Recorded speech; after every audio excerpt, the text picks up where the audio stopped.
Hi అందరికీ welcome back to my channel Warangal Varsha. ఈ video అయితే నేను చేసుకున్న సప్త శనివార వ్రతం గురించి అండి. ఈ వీడియోలో ఫస్ట్ మీరు చూస్తున్నారు కదా, అక్కడైతే నేను పిండి దీపాల కోసం పిండిని కలిపి పక్కన పెట్టుకుందామని ప్రిపేర్ చేస్తున్నానండి. నేను అందులో రైస్ ఫ్లోర్, బెల్లం వాటర్, మిల్క్ ఇంకా బనానా వేసి అయితే పిండిని బాగా కలిపి నేను దీపాల కోసం ప్రిపేర్ చేసుకొని అయితే పక్కన పెట్టేసుకున్నాను. ఇప్పుడు దేవుణ్ణి అలంకరించుకోవడం కోసం నేను ఒక దేవుడి పీట తీసుకొని దానిపై పసుపు కుంకుమతో అలంకరించుకొని దానిపైన నేను ఒక ఎల్లో కలర్ క్లాత్ తీసుకొని ఆ ఎల్లో కలర్ క్లాత్ని కూడా నేనైతే గోవిందనామాలతో అలంకరించుకున్నానండి. ఎందుకంటే నాకు గోవిందుడు మా ఇంట్లో ఉన్నాడు అనిపించాలి కదా, అందుకనే నేను అలా గోవిందనామాలు పెట్టేసుకొని ఆ క్లాత్ని కూడా అలంకరించేసుకున్నాను. తర్వాత మా పిల్లల అల్లరితో అయితే నాకు వేగలేకపోయాను. కానీ దేవుడే నన్నైతే ప్రశాంతంగా చేసుకునేలా చేశాడనిపించింది నాకైతే వ్రతం.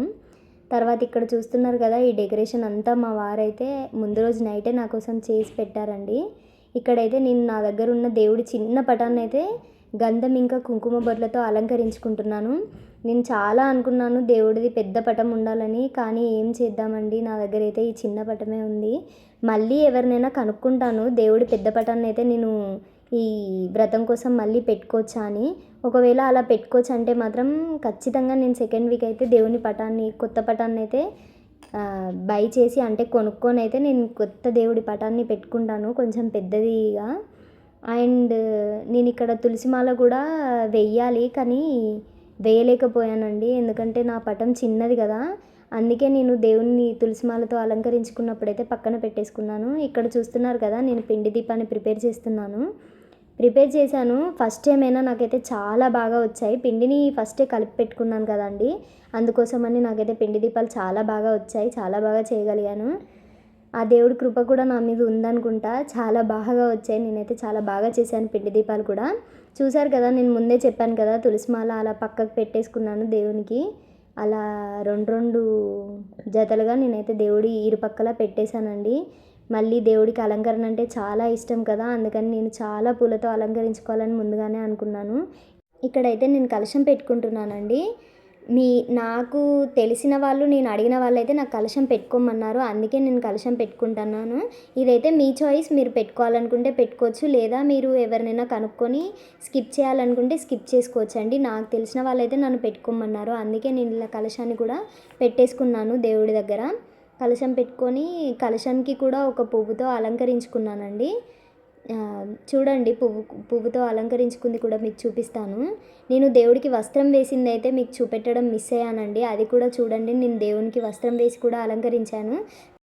ఇక్కడ నేను వినాయకుడును గౌరమ్మను కూడా పెట్టుకున్నాను, ఎందుకంటే నా వ్రతానికి ఏ ఆటంకం రాకుండా వాళ్ళు కాపాడతారు కదండి, అందుకే నేను వాళ్ళని కూడా అలంకరించుకున్నాను. పసుపు కుంకుమ అక్షంతలు వేసి అయితే పూజించుకున్నాను వాళ్ళని కూడా.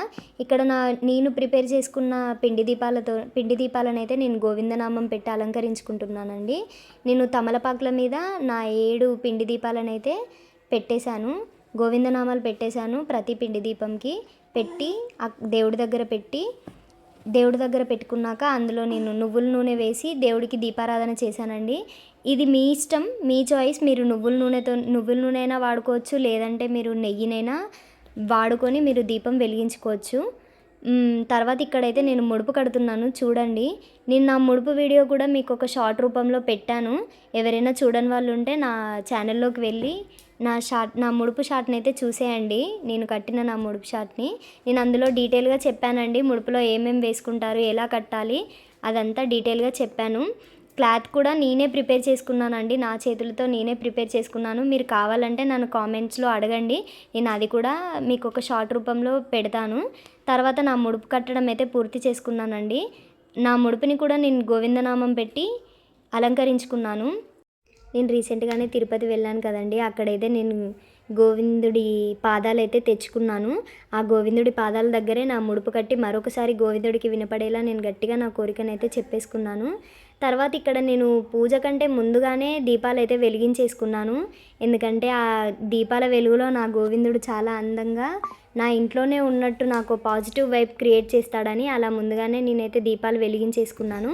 తర్వాతే నేను గోవిందనామాలు చదువుకున్నాను, వ్రత కథ కూడా చదువుకున్నానండి. మీకు కావాలంటే నేను చదువుకున్న వ్రతం కథ బుక్ కూడా మీకు నెక్స్ట్ షార్ట్లో నేను చూపిస్తాను. ధూపం, దీపం అన్నీ వేసుకున్న తర్వాతే నేను గోవిందనామాలు ప్రతి ఒక్క పూజా విధానం అదంతా చదువుకున్నానండి. చదువుకొని అన్నీ చేశాక నేను దేవుడికి నా నైవేద్యాలు కూడా సమర్పించేసుకున్నాను. తర్వాత అందరికీ నేను ఒకటి చెప్పాలనుకుంటున్నానండి. ఈ పూజ ఇంటి యజమాని చేస్తే చాలా మంచిదటండి. మీకు వీలు పడితే, మీకు కుదిరితే ఇంటి యజమానితో చేపించడానికే ట్రై చేయండి. ఇక్కడ మేమైతే చేసుకోలేకపోయామండి పూజ. ఎందుకంటే మా వారే వీడియో తీయాలి కదా, మళ్ళీ మంత్రాలు కూడా చదువుకోవడం ఇవన్నీ కొంచెం కష్టమైపోయింది. మీకు కావాలంటే నేను నెక్స్ట్ వీడియోలో చాలా క్లియర్గా చూపిస్తాను. నేను చదివిన మంత్రాలు, నేను చదువుకున్న దేవుడి కథ బుక్ ఇవన్నీ నేనైతే మీకు నెక్స్ట్ వీడియోలో క్లారిటీగా చూపిస్తానండి. హారతి తీసుకొని మీరు కూడా నా కోరిక తీరాలని మనస్తృప్తిగా నన్నైతే దీవించేయండి. ఇక్కడైతే మా వారైతే కొబ్బరికాయ కొట్టి దేవుడి పూజ అయితే కంప్లీట్ చేశారండి. ఇంటి యజమాని, నేను మళ్ళీ చెప్తున్నాను, ఇంటి యజమాని ఈ పూజ చేస్తే చాలా మంచిదటండి. చేపించడానికి ట్రై చేయండి. కానీ చాలా టైం పట్టిందండి మాకు పూజ కంప్లీట్ అవ్వడానికి. కంప్లీట్ అయితే చేసేసుకున్నాను. గోవిందుడి కృప వల్ల నేనైతే పూజ కంప్లీట్ చేయగలిగాను. నా ఫస్ట్ వీక్ వ్రతాన్ని అయితే నేను చాలా బాగా కంప్లీట్ చేసేసుకున్నాను.